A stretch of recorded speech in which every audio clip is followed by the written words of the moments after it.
इस वीडियो को लाइक करें, हमारे चैनल को सब्सक्राइब कर बेल आइकन जरूर प्रेस करें हमारी लेटेस्ट वीडियो सबसे पहले देखने के लिए।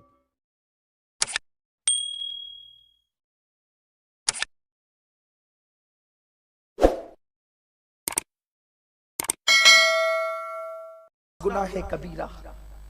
पहला तर्क सलात, दूसरा तर्क जमात।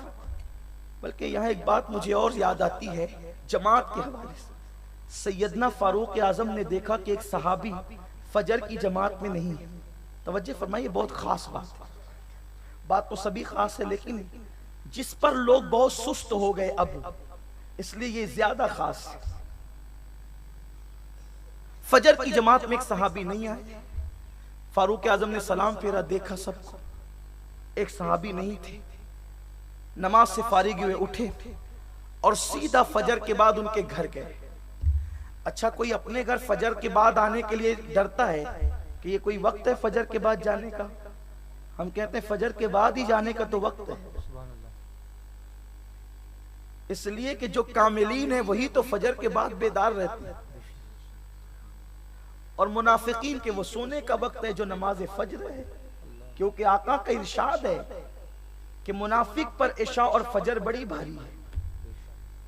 3 वक्त तो जैसे तैसे पढ़ लेंगे, लेकिन इशा और फजर में फिर हिम्मत नहीं होती। अब डरो कि कहीं हम मुनाफिक तो नहीं हो गए। आप ये ना सोचे कि मैं आपको गालियां देने या कोसने आ गया, नहीं। डरो कहीं मुनाफिक तो नहीं हो गए। अरे आप और मेरी क्या बात है। हजरत हंजला बारगाह रिसालत में आगे कहते हैं, या रसूल अल्लाह, हंजला कहीं मुनाफिक तो नहीं हो गया? उन्हें फिक्र है जिन्हें जन्नत की बशारतें दी गई, जिनके ईमान की गवाही कुरान देता है, उन्हें फिक्र में मुनाफिक तो नहीं हो गया। फारूक आजम राजदार रसूल से पूछा करते थे। राजदार रसूल से फारूक आजम पूछा करते थे, इसलिए कि मेरे आका सल्लल्लाहु अलैहि वसल्लम ने उनको मदीने मुनव्वरा के सारे मुनाफिकीन के नाम बताए थे और क़यामत तक के राज और फितनों से उनको आगाह किया था। तो उस राजदार रसूल सहाबी से हजरत फारूक आजम पूछते थे कि कहीं मैं मुनाफिक तो नहीं हो गया? मुनाफिकीन में मेरा नाम तो नहीं है कहीं? आप गौर फरमाएं तो हम भी तो सोचे कि हम मुनाफिक तो नहीं हो गए।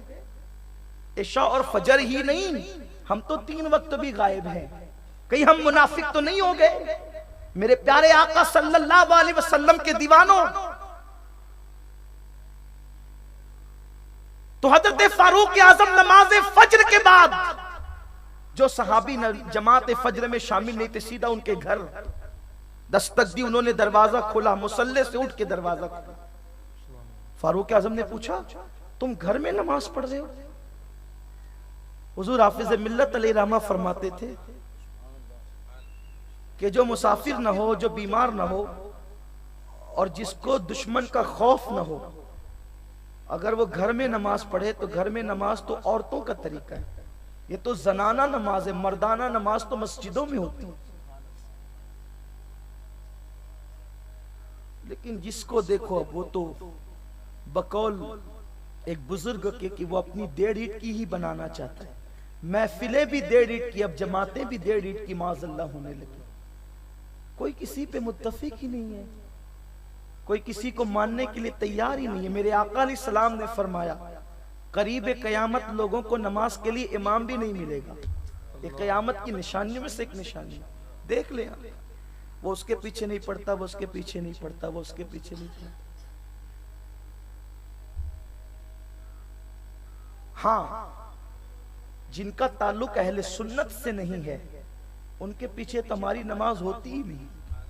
क्योंकि मोमिन की नमाज काफिर के पीछे कैसे हो सकती है? बल्कि जन्नती की नमाज जहन्नमी के पीछे कैसे हो सकती है? लेकिन कम से कम सुन्नी के पीछे तो नमाज पढ़े। अगर कि उसमें तो ये आए हुए, उसमें तो ये आए हुए, फिर मासूम बता दे कौन है। कोई इमाम ऐसा ला दे कि जो मासूमियत की मंजिल पर फाइज हो। खुद की आंखों का तिनका नजर नहीं आता, दूसरों की आंखों का शैतान नजर आता।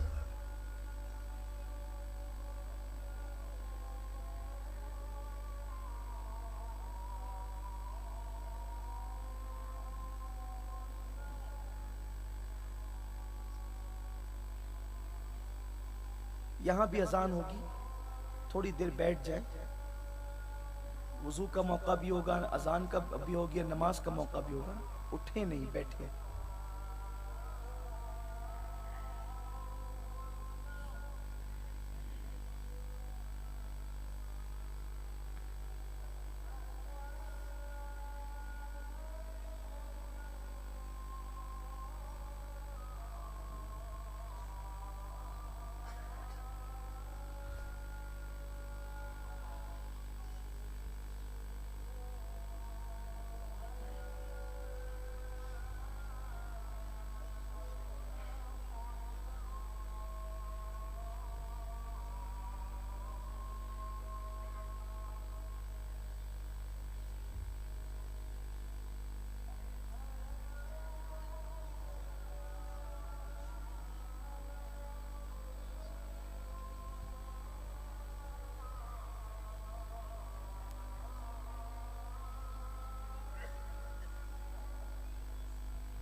अल्लाह रब्ब मुहम्मद सल्लल्लाहु अलैहि वसल्लम नहनु इबाद मुहम्मद सल्लल्लाहु अलैहि वसल्लम। फारूक आज़म फरमाते हैं कि तुम घर में नमाज पढ़ दो, जमात में क्यों नहीं आए?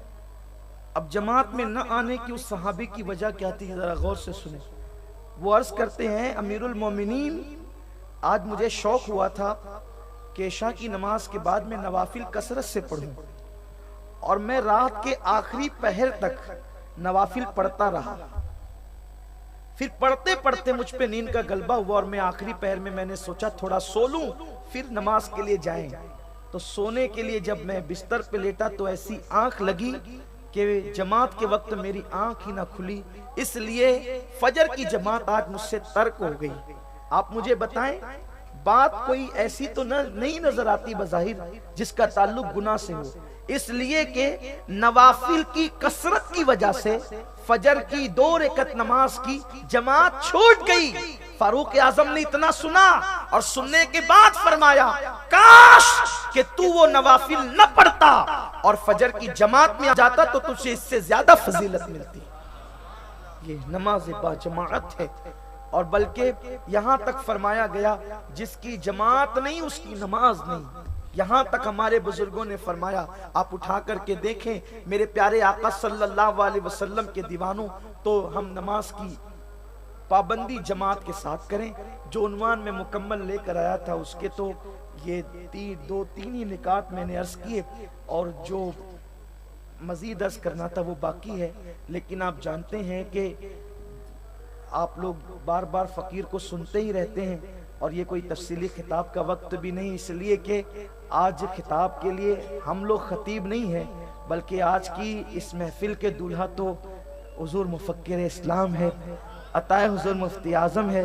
ऐसे बड़े बड़े खुतबा जब तशरीफ़ लाएं तो फिर अपनी हैसियत जो है वो क्या रह जाती है, बल्कि हम लोग तो जूती बरदार और नालेन बरदार लोग हैं। अल्लाह ताला से बस दुआ है कि अल्लाह ताला इन बेजोड़ टूटे फूटे जुमलों को कबूल फरमा ले और अल्लाह हमें शौक़ नमाज अता फरमाए। जो लोग अब तक जमात को तर्क करते रहें कसदन, अल्लाह की बारगाह में सच्ची तौबा करें। अल्लाह मुझे आप सबको नमाज बा जमात अदा करने की तौफीक अता फरमाए। दौरान गुफ्तगू अगर कोई गलती हो गई तो अल्लाह माफ़ फरमाए। वमा अलैना इल्लल बलाग। जल्दी से वुज़ू करके आएँ, असर होगी और असर के फौरन बाद इंशाअल्लाह सिराजुल फुक़हा मुहक्किक़ मसाइल जदीदा हज़रत अल्लामा मुफ्ती निज़ामुद्दीन साहब किबला का बहुत दिलचस्प सेशन इंशाअल्लाह सवाल व जवाब की नशिस्त रहेगी। आप हज़रात जो है वो जल्द अज जल्द वक्त को ज़ाय किए बगैर यहाँ से जो शेड्यूल दिया जा रहा है आप उसको अमली जामा पहनाने की कोशिश करें। अस्सलामु अलैकुम।